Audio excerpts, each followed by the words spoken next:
As the African Transformation Movement, we welcome the 2022 Matric results as declared by the Department of Basic Education, with notable improvement in all provinces.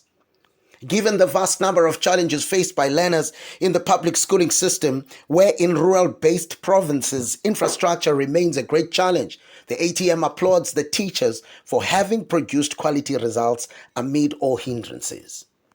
The ATM is also of the view that though this moment calls for celebrations, it is important for the country in its quest to improve the effectiveness of the offering to go back to the drawing board and deal with the underlying issues that continue to render our schooling system ineffective, which include the 31.8% dropout rate between grade 10 and grade 12, which in the past 3 years alone has seen 364 students lost to the schooling system without completing their studies. The high illiteracy rate, which becomes a hindrance to one's ability to read with understanding, read with an analytical mind, and ability to give coherent findings after the exercise.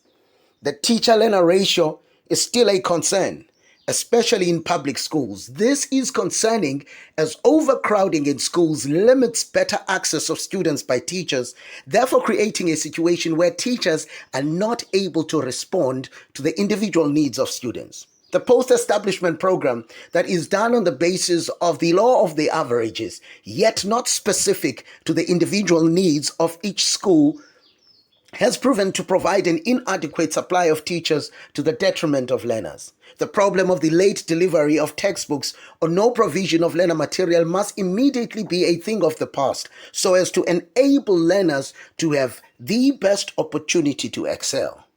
Programs against crime, violence, and substance abuse in schools must be enhanced in partnership with all stakeholders so as to ensure that the schooling environment remains conducive for teaching and learning and nothing else. Lastly, there is a need to overhaul our basic education curriculum in order for it to be skills-based and matched according to the strong offerings of the country in terms of minerals, information technology, amongst many, all to ensure that these learners are employable post their academic careers. In the same light, the ATM is calling for the National Student Financial Aid Scheme to get their affairs in order, avoid late confirmation of funding to awarded students, as this has been seen to cause chaos and unrest in institutions of higher learning, with some students facing deregistration by institutions of higher learning.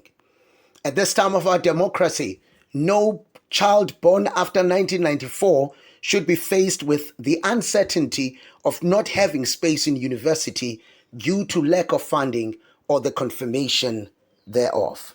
As we start the new year,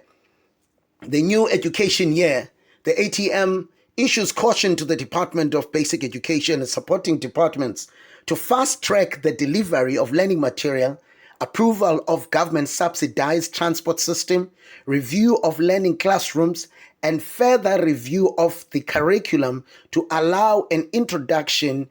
of a specialized schools curriculum in rural areas on par with world standards and future careers. The ATM congratulates the class of 2022 unreservedly and wishes the class of 2023 well in their academic year.